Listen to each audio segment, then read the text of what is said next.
Je vous ai parlé d'un bracelet WWJD, What Will Jesus Do? On m'en a offert ce matin.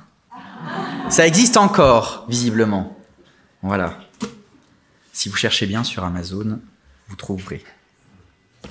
J'ai intitulé la prédication d'aujourd'hui « Aimer fidèlement ». Aimer fidèlement. Nous sommes, vous le savez, toujours dans cette fameuse série sur le thème de l'amour. Je ne vais pas vous lâcher. Ce sera long, mais pas désagréable. En général, quand on parle d'amour, c'est plutôt positif. C'est un thème vaste que l'on peut synthétiser dans les 2 commandements de la loi mosaïque les plus importants que vous connaissez bien maintenant parce qu'on les rabâche régulièrement. Tu aimeras le Seigneur ton Dieu de tout ton cœur, toute ton âme, toute ta pensée. Certains ont de toute ta force. Mais il y en a un deuxième qui lui est semblable. Vous vous rappelez lequel c'est? Tu aimeras ton prochain comme toi-même. Waouh, super, vous connaissez l'essentiel de la parole de Dieu. Il arrive parfois que l'on distingue une différence entre le Dieu de l'Ancien Testament et le Dieu du Nouveau Testament. L'Ancien Testament nous présente, peut-on croire, un Dieu dur, un Dieu sévère, qui deviendrait par la suite, dans le Nouveau Testament, un Dieu un peu plus sympa, plus compatissant, plus aimant. Mais cette idée reçue est fausse, car elle est basée sur une méconnaissance de l'Ancien Testament. Vous me voyez venir.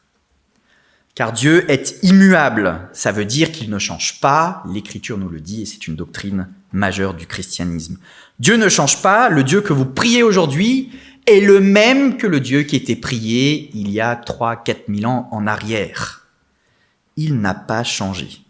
Et c'est pourquoi ce matin, je vous propose d'aller à la rencontre de ce Dieu, mais pas dans le Nouveau Testament comme on a souvent l'habitude de le faire. On va aller dans les textes anciens.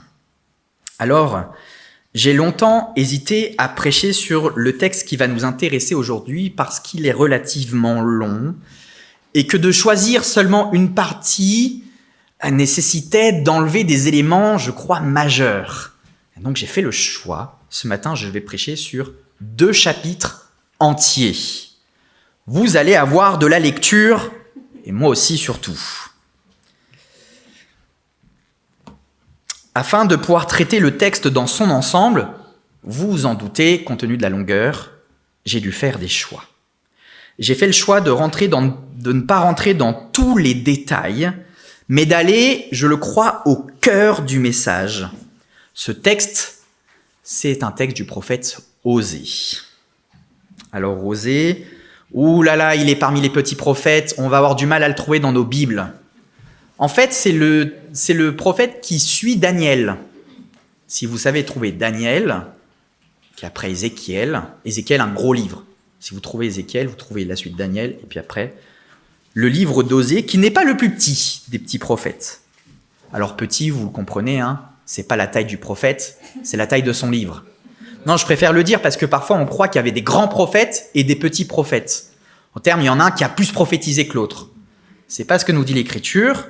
Petit prophète sert à désigner les petits livres prophétiques. Voilà.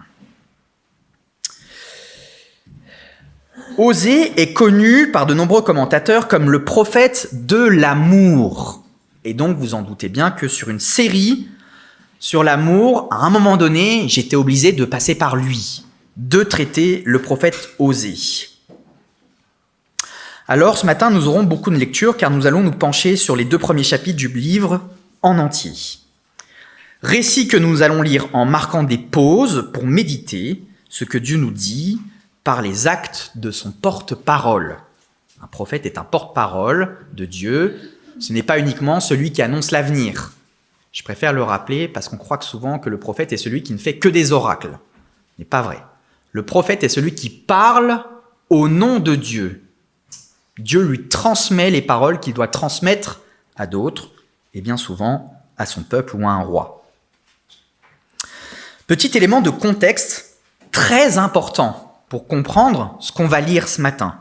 Sans le contexte, Ça serait un beau texte poétique, mais un peu du charabia, on ne saurait pas trop ce que ça veut dire. L'histoire d'Israël dans l'Ancien Testament suit une courbe plutôt sinusoïdale. Sinusoïdale, alors Hélène est contente, mais ça veut dire comme ça. Il y a des hauts et il y a des bas. Tiens, ça doit vous rappeler quelque chose, la vie chrétienne. Il y a des moments avec Dieu, on est tout feu tout flamme, et puis il y a des moments où on est dans le fin fond de l'épreuve, là où c'est bien difficile. Et bien ce matin, on va faire ça.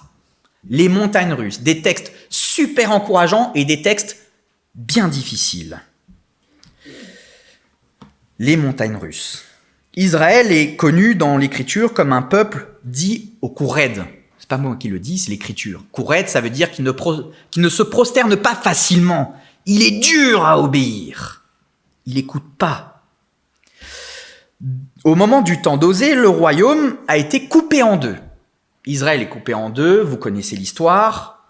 Au nord, vous avez le royaume du nord, Israël, et donc quand je vais parler d'Israël dans le texte, on parle du royaume du nord. Et au sud, vous connaissez son nom ou pas? Juda, exactement. Le royaume du nord, Israël, le royaume du sud, Juda. Ça a été coupé après le règne de Salomon, c'était l'une des punitions que le Seigneur avait données suite aux égarements du peuple sous le règne de Roboam. Osée prophétise pour le royaume du nord. Alors on va voir qu'il prophétise à un moment donné pour le royaume du sud aussi. Ce qui nous intéresse, c'est le royaume du nord. À la fin du règne, Jéroboam II, c'est environ en 790-750 avant Jésus-Christ. Il y a des écarts de date parce que ça dépend de à quel moment on se met à compter, etc. Il est le dernier grand roi de la dynastie de Jéhu. C'est important car à un moment donné, dans une prophétie, nous allons parler de la dynastie de Jéhu. Et donc on parle de ce fameux Jéroboam II qui est le dernier de cette dynastie. C'est important de le comprendre. Sous le règne de Jéroboam II, le royaume du Nord a été particulièrement prospère. Et c'est très important pour comprendre notre texte. Il a tout ce qu'il veut, le peuple. Mais cette période va prendre fin et elle sera suivie par des temps extrêmement troublés. Qu'Osée va évidemment prophétiser. C'est pour ça, quand je vous parle de montagnes russes. Dans le domaine spirituel, c'est là que c'est le plus difficile. Les pratiques cananéennes, alors les Cananéens, c'est ceux qui vivaient là avant, les Israélites, leurs pratiques païennes se sont frayées un chemin jusque dans le culte rendu à Yahvé. Yahvé, c'est le nom de Dieu. Autrement dit, le culte que l'on rendait à Dieu a été corrompu, on y ajoutait des choses, des païens dedans. Et désormais, on sert le Dieu vrai, le Dieu d'Israël, comme un Baal. Alors Baal était le Dieu majeur en Mésopotamie, il était le Dieu de l'orage et de la fécondité. Il y a donc, dans le royaume du Nord, un pluralisme religieux et une pratique qui va être au cœur de nos textes d'aujourd'hui, la prostitution sacrée. Je vais revenir un peu plus en détail sur de quoi il s'agit. Voilà le contexte dans lequel Osée va prophétiser au nom du Seigneur. Et je vous invite à ouvrir vos Bibles dans le livre d'Osée, au chapitre 1, et je vais lire à partir du verset 2. J'ai intitulé cette section « Un mariage malheureux ». Un mariage malheureux. Première partie des paroles que l'Éternel prononça par Osée. L'Éternel dit à Osée, « Va, prends une femme qui se livre à la prostitution et des enfants nés de la prostitution, car le pays se vautre dans la prostitution en se détournant de l'Éternel. » Alors Osée alla prendre Gomère de Diblaïm.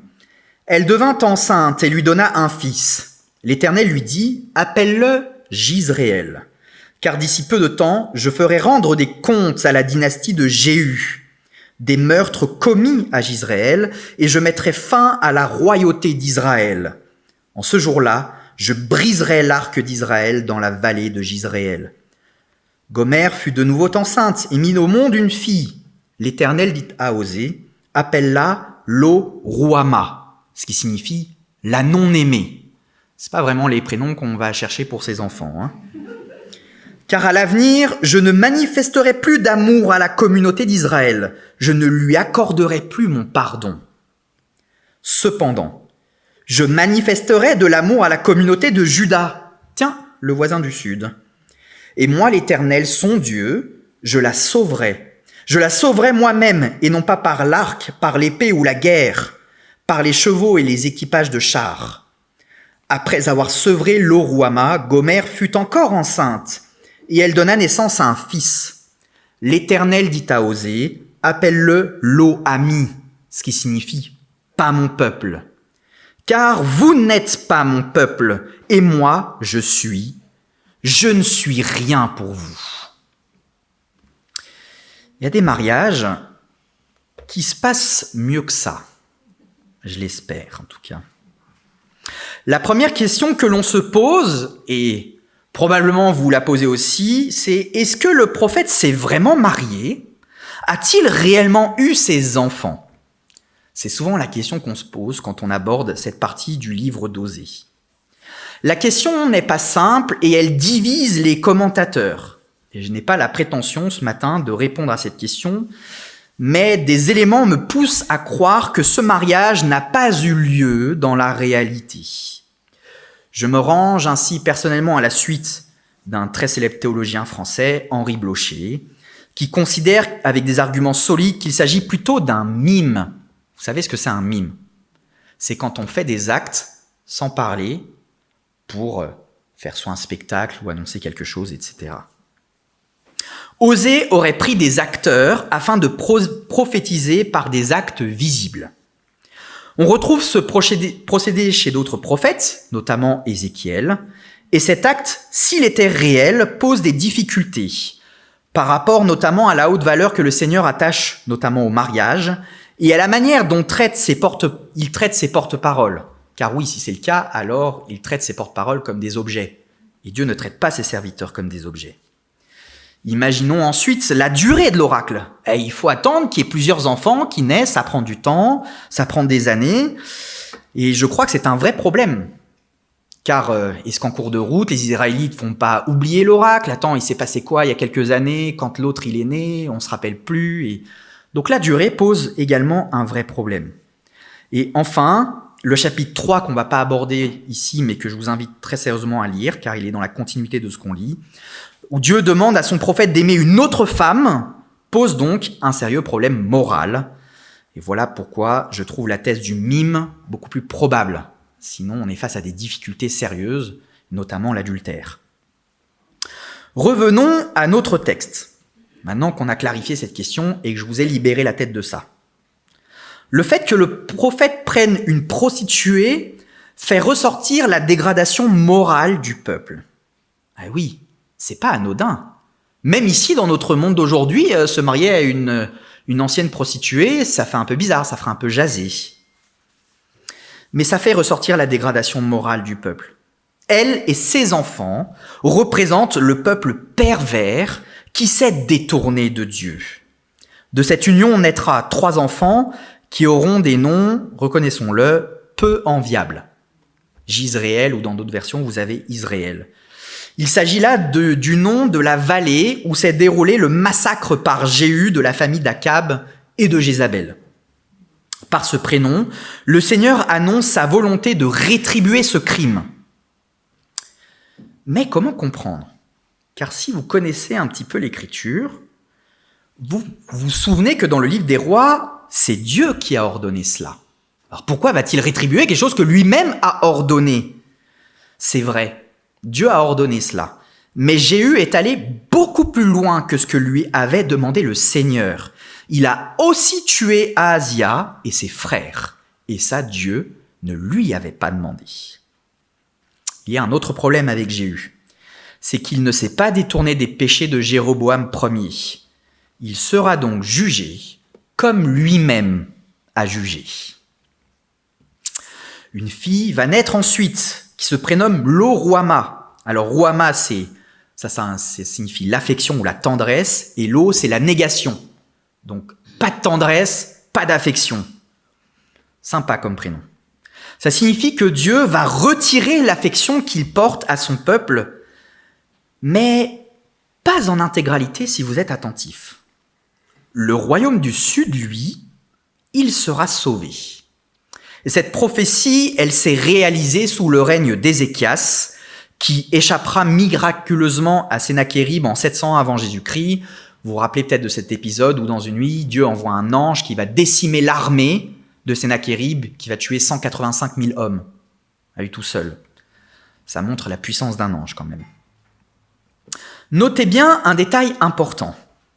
Le salut viendra du Seigneur et non pas des ressources humaines. Ça semble être un détail, mais on va voir dans la suite du texte que c'est très important. Israël au nord, lui, a oublié Dieu. Il ne compte plus sur lui. Il compte sur sa prospérité, sur sa richesse, sur sa puissance économique ou je ne sais quoi. Sur ce qu'il croit en être la source, il compte sur ses idoles. Et ça, c'est un problème. Troisième enfant qui va naître, Lo-Ami, vous vous rappelez la négation No, ce qui signifie pas mon peuple. Vous connaissez la formule clé de l'alliance, vous serez mon peuple et je serai votre Dieu. Eh bien là, on inverse les choses. Vous n'êtes pas mon peuple. Il semble bien que le mime du prophète sonne la rupture de cette alliance entre Dieu et les Israélites du Nord. Mais la fin est tout aussi puissante. Moi, je suis, vous vous rappelez que je suis, c'est le nom de Dieu, Exode 3,14, je ne suis rien pour vous. Dieu, il s'était révélé par son nom. Il avait donné son nom, je suis. Il en inverse désormais la formule, je ne suis rien pour vous. Dieu se refuse donc à être ce qu'il était auparavant pour les Israélites. Il leur avait donné son nom. Il pouvait donc s'adresser à lui en l'appelant par son nom. Il permettait à son peuple une relation personnelle avec lui. Mais ce n'est désormais plus possible. Il y a rupture entre le Seigneur et son peuple. Normalement, un mariage, c'est un moment de fête, c'est un moment de réjouissance. Ici, ce mariage a le goût amer du divorce. Par ce mime, Dieu annonce qu'il va s'en prendre à la dynastie qui règne sur le royaume du Nord, la dynastie de Jéhu, qu'il renie son peuple et qu'il y a une rupture nette avec lui. Alors peut-être me direz-vous, Paul, il y a un truc qu'on ne comprend pas là. Normalement, ce matin, tu es censé prêcher sur l'amour. Quelque chose de positif, quelque chose qui nous pousse, qui nous... Qu'est-ce que tu nous apportes ? J'ai pas vocation à vous apporter que des messages heureux. J'ai vocation à vous apporter la parole de Dieu, qui est la vérité, qu'elle vous plaise ou qu'elle ne vous plaise pas. L'urgence du texte nous pousse à nous questionner. Est-ce que ce rejet d'Israël par Dieu, est-ce que cette rupture, ils sont définitifs ? Et je vous invite à lire la suite. Alors, je vous ai parlé de montagnes russes. Là, on a commencé tout de suite par une grosse descente. Qui dit grosse descente dans les montagnes russes dit après une remontée. Allez, on va souffler un peu. Une bonne nouvelle. Lisons la suite, chapitre 2, on va lire les 3 premiers versets. Mais un jour, les Israélites seront nombreux, comme les grains de sable sur le bord de la mer, que nul ne peut compter ni mesurer. Et au lieu même où on leur avait dit « Vous n'êtes pas mon peuple », on leur dira « Vous êtes les enfants du Dieu vivant ».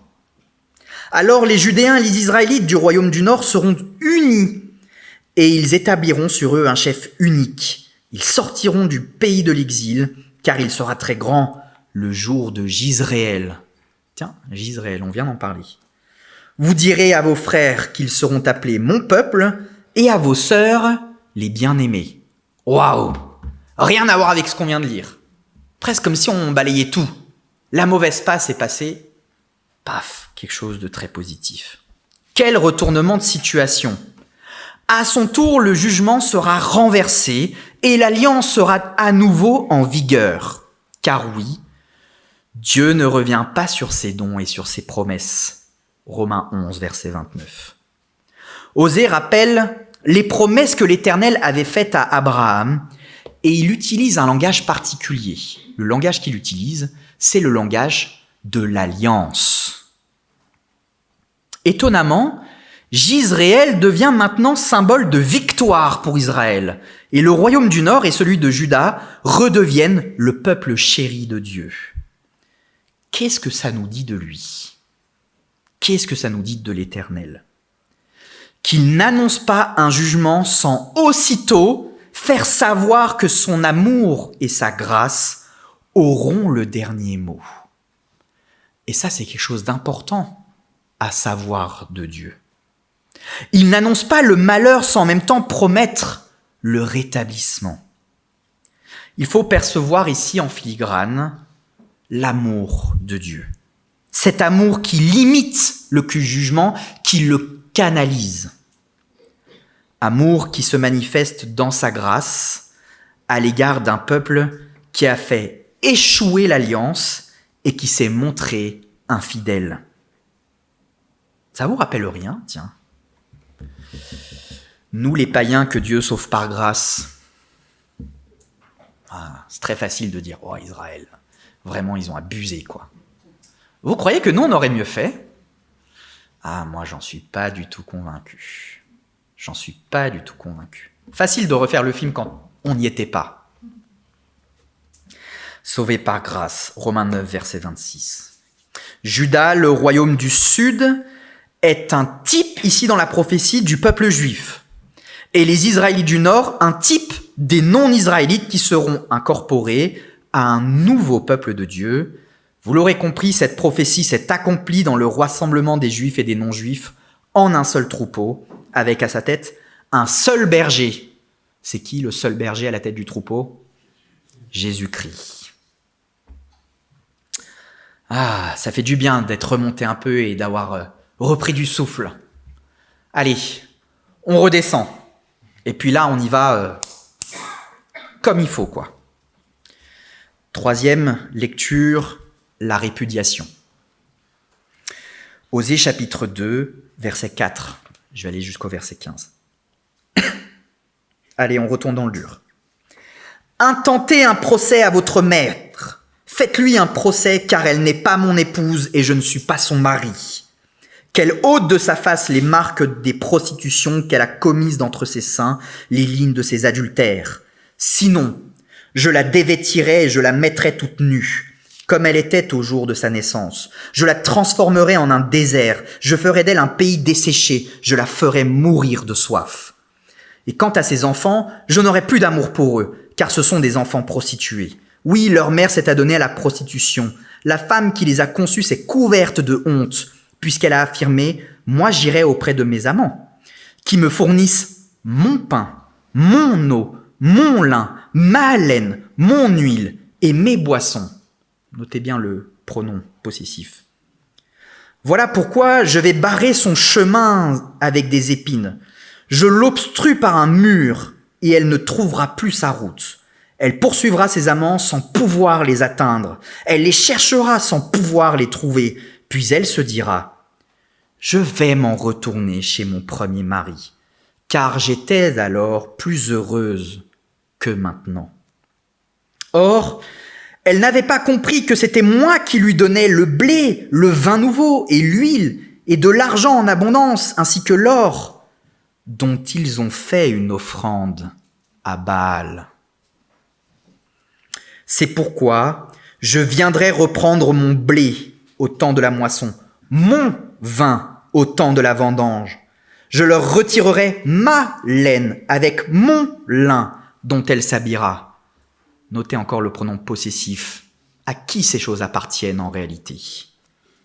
Mais maintenant, je vais mettre au grand jour son infamie aux yeux de ses amants, et nul ne la délivrera de mon emprise.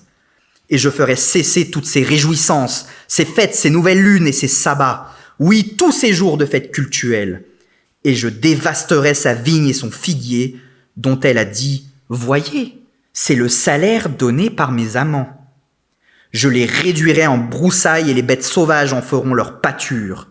Je lui ferai payer tout le temps qu'elle a consacré au culte des Baals lorsqu'elle leur offrait du parfum en hommage, paré d'anneaux et de bijoux, pour courir après ses amants. Et quant à moi, elle m'a oublié. L'Éternel le déclare. On a des textes plus digestes dans l'Écriture. Dans ce mime, Dieu répudie son épouse qui lui est infidèle, Israël. Il met en avant l'état moral répugnant de son peuple, la prostitution sacrée. Ce rite consistait à avoir des relations sexuelles dans un cadre rituel et cultuel, souvent parfois avec les prêtres des divinités, dans le but d'obtenir de la divinité la fertilité du sol, donc de bonnes récoltes, et la fécondité des femmes, qu'elles puissent avoir des enfants. L'Éternel annonce un châtiment, il va la déshabiller. C'est intéressant parce que dans la loi mosaïque, l'époux avait pour devoir d'assurer le vêtement à son épouse. La priver de vêtements est donc le signe puissant d'une rupture. C'est l'annonce d'une désertification du pays qui sera privé de végétation. Marrant. Tout l'inverse de ce qui fait l'objet de la prostitution sacrée, donc. Tu te prostitues, tu n'auras rien. Rien du tout. Tu feras tout cela pour rien. Le peuple se prostitue afin d'obtenir un gain. De la nourriture, des vêtements, des boissons pour les réjouissances, de la richesse, etc. En fait, il se sacrifie au matérialisme en lui vouant son être. En tout cas, celui de ces jeunes filles et de ces femmes. Ceux qui font office d'amants sont en réalité les idoles qui partagent le cœur du peuple de Dieu et auxquels ils attribuent le don des produits de l'agriculture. Mais dans cette horreur, Dieu fait intervenir sa grâce. Peut-être, à la lecture, vous la cherchez, vous ne la trouvez pas forcément. Mais elle est bien présente. Le châtiment n'est pas une fin en soi. La portée est pédagogique, comme le sont parfois nos épreuves. Le Seigneur va les séparer de leurs idoles et les laisser se fatiguer dans leurs vaines recherches. Vous allez tellement vous donner pour n'avoir rien au retour que vous allez vous user à cela. Dieu va supprimer ses bienfaits pour que le peuple se rende compte qu'ils ne proviennent pas des idoles et qu'elles ne peuvent rien pour lui. En se rendant compte que leur Dieu ne leur répond pas, ils reviendront à l'Éternel, le seul vrai Dieu. Ça vous rappelle peut-être le fils prodigue, qui fait pareil.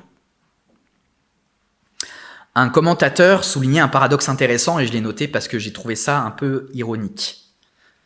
Sachant que les produits agricoles sont un don de Dieu, c'est lui qui donne, mais qu'Israël ne les attribue pas à lui, mais à Baal, et les utilise pour lui rendre un culte à ce faux Dieu.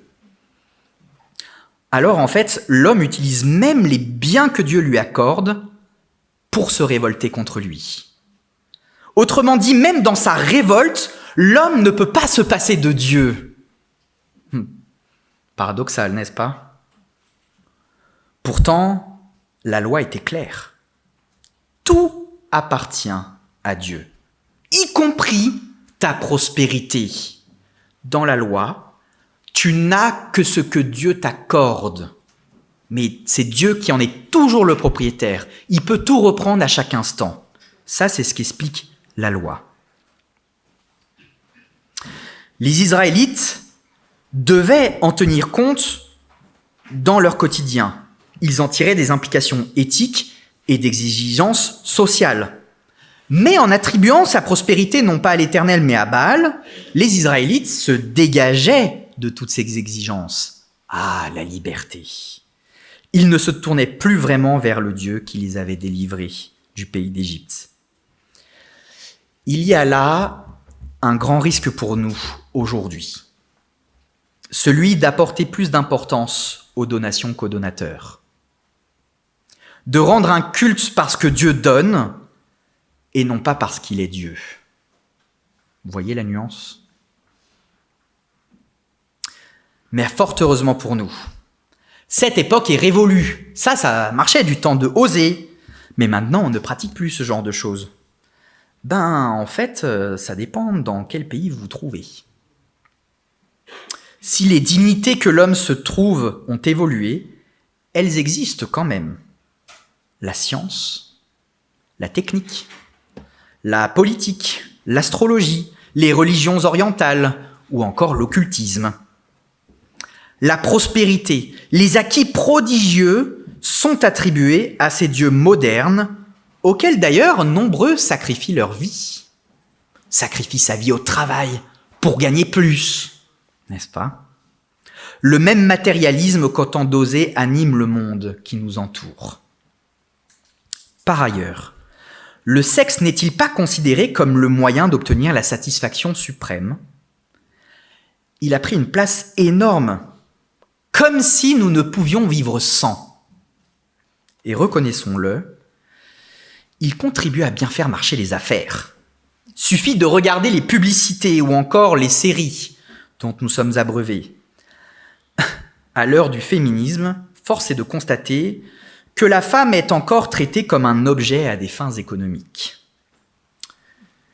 C'est dingue, il y a des pubs sur nos abris de bus, il y a 30 ans, jamais elles auraient été affichées.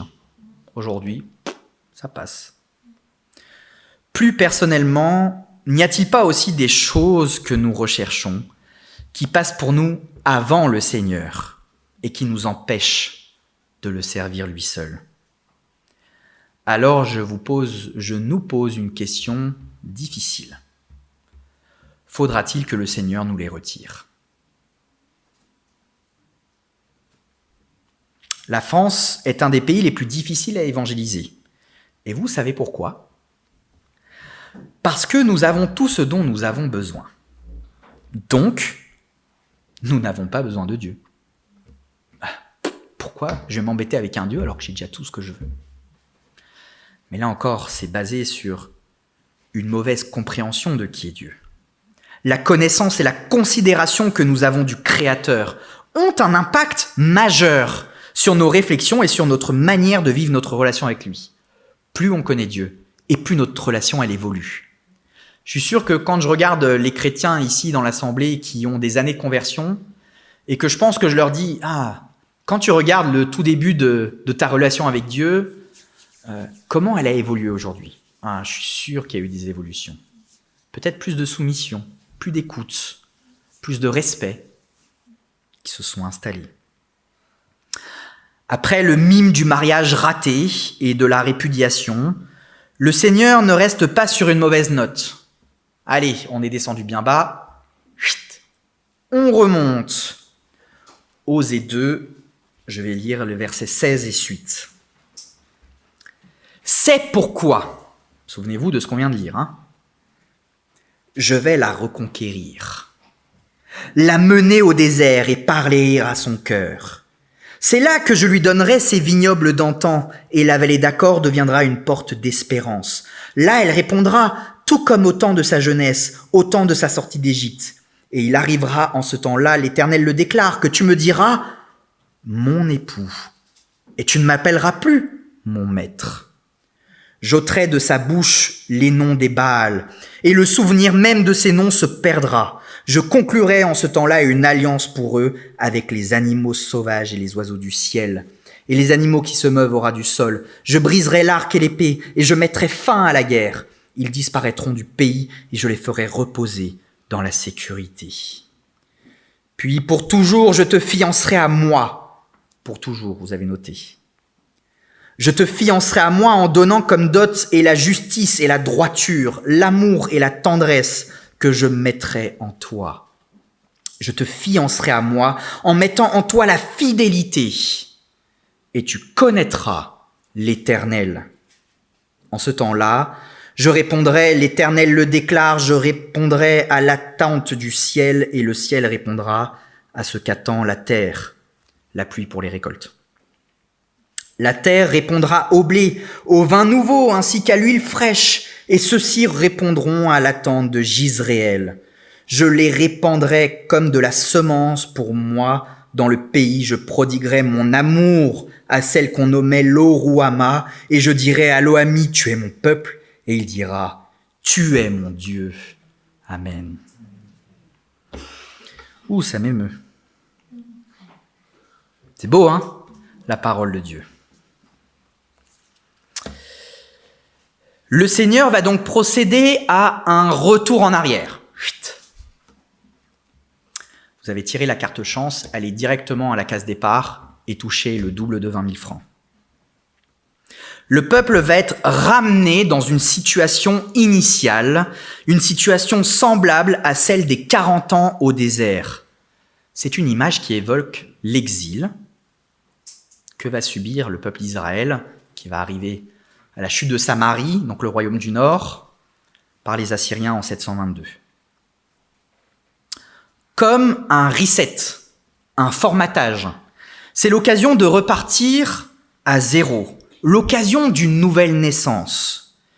L'image utilisée a de quoi surprendre, parce que c'est une séduction. Dieu va séduire son peuple. Dieu va toucher son cœur pour provoquer une réponse. Il va reconquérir le cœur, non par la force, mais par l'amour. Comme vous, lorsque vous étiez intéressé par madame ou que vous étiez intéressé par monsieur au moment du début de la fréquentation. Sauf que l'amour de Dieu est tellement grand et incroyable qu'il ne peut que bouleverser notre cœur et produire l'amour en retour. On a commencé en introduction par le commandement très connu « Tu aimeras le Seigneur ton Dieu », etc. Aimes-tu le Seigneur ton Dieu ? Aimes-tu le Seigneur ton Dieu ? Vraie question. Osée souligne l'initiative du Seigneur, qui ne se contente pas d'attendre le retour à lui de son peuple. Il aurait pu se dire, je le châtie et puis au bout d'un moment, ils vont revenir à moi. Non, il ne se contente pas d'attendre. Mais il fait tous ses efforts pour ramener son peuple à lui, alors que celui-ci lui tourne le dos et ne s'inquiète même pas de lui. Tout est grâce. Sola gratia. Mais le retour au désert, c'est aussi plus que cela. C'est un retour à la totale dépendance par rapport au Seigneur. Et oui, souvenez-vous, Israël au désert n'avait rien à cette époque. Il n'avait même pas de quoi se nourrir. Il devait attendre que Dieu lui envoie la manne du ciel. Vous vous rappelez de ça ? À cette époque, Israël recevait tout de Dieu. Tout de Dieu. C'est un retour à ce moment-là. Je vais t'enlever tout ce que tu as pour que tu te rappelles qui c'est qui te donne ce que tu as. Tu as besoin de le perdre. C'est un peu comme quand on devient handicapé, c'est là qu'on se rend compte que ce poignet droit, il était bien utile, Lisette. Hein, il sert bien quand même. Hein. C'est une fois qu'on l'a plus qu'on se rend compte que c'est utile. C'est un peu la même chose ici. Finalement, la prospérité a été une occasion de chute. Dieu va le lui ôter pour lui réapprendre à ne compter que sur lui. Je vais tout enlever, car tu dois revenir à la source. Et la source, c'est Dieu. C'est aussi de nouvelles perspectives qui s'ouvrent, porteuses d'avenir et d'espérance, qui s'offrent au peuple par l'amour de Dieu. Ça transformera son cœur et ça produira une réponse. La réponse de celle qui se donne au fiancé, qui a su la faire vibrer. Cette réponse, c'est celle d'une adhésion réelle et profonde au Seigneur, qui permet une relation beaucoup plus intime. Pas celle de serviteur à maître, non, celle d'une communion. Si au premier regard, l'attitude de Dieu nous paraît dure, elle est en réalité empreinte d'amour. car le service des idoles est un esclavage. Il suffit de considérer comment les femmes devaient se sacrifier pour les rites de fertilité pour se convaincre du caractère aliénant du baalisme. Dieu l'en libère comme il a déjà libéré son peuple d'Égypte, de manière puissante. En revanche, le service pour le Seigneur est tout autre. C'est un service, lui, de liberté et pas d'esclavage. À vivre comme une réponse d'amour à son amour. C'est lui qui nous a aimés le premier. Quand elle dit « mon mari », ce sont des mots de l'épouse qui se donne joyeusement, librement et volontairement à son époux, à qui elle veut plaire. Il faut savoir que dans le Proche-Orient ancien, les fiançailles constituaient le mariage juridique, tout comme le passage aujourd'hui devant Monsieur le maire. Elles correspondent à l'alliance dans les relations entre le Seigneur et son peuple, puisqu'elle est le lien juridique qui fonde cette relation. Intéressons-nous maintenant à ce lien au verset 21. Dieu dit de ces fiançailles qu'elles sont pour toujours. Ce lien sera donc perpétuel. Il sera caractérisé par la justice et le droit, par l'amour et la tendresse. Je ne me suis pas trompé en choisissant ce texte. C'est un texte magistral sur l'amour que nous devons porter à Dieu et l'amour que Dieu nous porte. Je ne pouvais pas passer à côté. Caractérisé par l'amour et la tendresse, la justice et le droit. L'amour dont il est question ici peut être compris dans les deux sens. D'un côté, celui que Dieu rendra à son peuple après le lui avoir retiré, et de l'autre, celui avec lequel le peuple répondra au Seigneur alors qu'il n'a manifesté jusque-là qu'un attachement superficiel. Je viens à l'église parce que tu me donnes. Mais dès que tu arrêtes de me donner... La prophétie comprend un nouvel élément qui a fait défaut au peuple jusqu'ici. Vous l'avez noté ou pas ? La fidélité. Ce qui est fou, c'est que non seulement il s'agit de ce que Dieu attend de son peuple, mais plus encore, c'est ce qu'il va produire directement en lui. C'est Dieu même qui va en être la source, comme pour pallier à sa faiblesse. C'est là encore une preuve d'amour qui marque la volonté profonde de Dieu d'avoir une relation intime avec toi, une communion, comme dans un mariage. C'est comme ça que Dieu t'aime, et c'est aussi comme ça que tu dois l'aimer. Alors, en conclusion, faute de temps, je ne traite pas le chapitre 3. Vous verrez dans vos Bibles, il n'est pas très long, je vous invite à le lire. Il conclut un peu tout ça. Osée est reconnu comme le prophète de l'amour, et quand on lit ces chapitres, on comprend pourquoi. L'amour de Dieu y est décrit d'une manière puissante quand on considère l'état du peuple à l'époque d'Osée. Malgré le fait que le peuple se soit détourné de Dieu et qu'il a choisi d'adopter une conduite exécrable et répugnante, Dieu lui manifeste son amour de manière forte pour le libérer de son esclavage et de manière douce pour lui témoigner sa fidélité. Ça a de quoi nous interroger, personnellement, sur notre manière d'aimer l'époux de l'Église, sur la place que nous lui accordons dans notre vie, dans notre cœur. Cette réflexion, nous devons l'avoir sans cesse à notre esprit, car l'éperme n'est pas une femme célibataire. L'éperme n'est pas une femme célibataire. Elle a un mari. Et ce mari, elle a le devoir de l'aimer, le devoir de le respecter. Le Christ, qui l'a racheté de l'esclavage du péché, a un grand prix. L'apôtre Paul, je n'avais pas prévu de le lire, mais je vais le faire, parle de ce qu'il présente d'abord comme un mystère, ce lien-là. Mais en fait, c'est un mystère qui est désormais révélé. Il l'utilise avec une image qui va être parlante à tous. Éphésiens 5, je vais lire à partir du verset 22.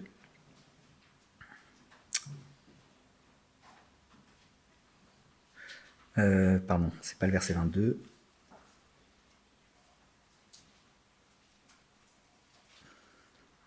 Verset 25. Éphésiens 5, 25. Quant à vous, Marie, que chacun de vous aime sa femme comme Christ a aimé l'Église. Ah!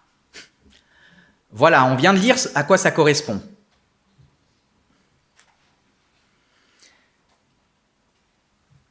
Il a donné sa vie pour elle, afin de la rendre digne de se tenir devant Dieu, après l'avoir purifiée par sa parole, comme par le bain nuptial. Il a ainsi voulu se présenter cette Église à lui-même, rayonnante de beauté, sans tache ni ride, ni aucun défaut, mais digne de se tenir devant Dieu et irréprochable. Voilà comment chaque mari doit aimer sa femme, comme si elle était son propre corps. Ainsi, celui qui aime sa femme s'aime lui-même, car personne n'a jamais haï sa propre chair, au contraire. Chacun la nourrit et l'entoure de soins, comme Christ le fait pour l'Église, parce que nous sommes les membres de son corps. C'est pourquoi l'homme laissera son père et sa mère pour s'attacher à sa femme, et les deux ne feront plus qu'un. Et là, c'est très intéressant, il y a là un grand mystère. Je parle de ce que je viens de dire au sujet de Christ et de l'Église. Quant à vous, que chaque mari aime sa femme comme lui-même et que chaque femme témoigne un profond respect à son mari. Ce mystère dont parle Paul, c'est le mystère de l'amour, comme dans un mariage. L'Église doit aimer le Christ comme une épouse, dans le respect, dans l'amour profond, dans la confiance, dans la sincérité, dans la fidélité. Parce que le Christ, lui, envers nous, il est toujours fidèle et parfait. Que le Seigneur nous aide à l'aimer comme il nous le demande. Amen.